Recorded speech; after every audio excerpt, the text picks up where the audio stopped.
মারফুলের বউ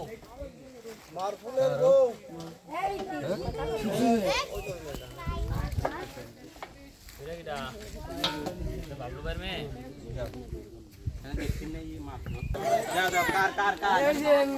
এবার গরুর গোস্ত বন্টন করা হচ্ছে। মারফুলের বোর্ডটা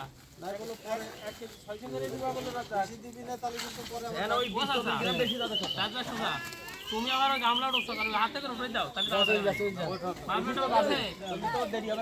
খাতি যা আছে কত নানি আছে 1 কেজি 600 দাও দিন। আচ্ছা রাজি কম পড়বে না কত নানি রে তুমি আর জিনিস জানি না পানি তোমাকে বল দিন এনে 30 গ্রাম কাটবে কিনা আরে ও তোমাকে দুটো পয়সা 2 গ্রাম বেশি যাবে বেশি দিলি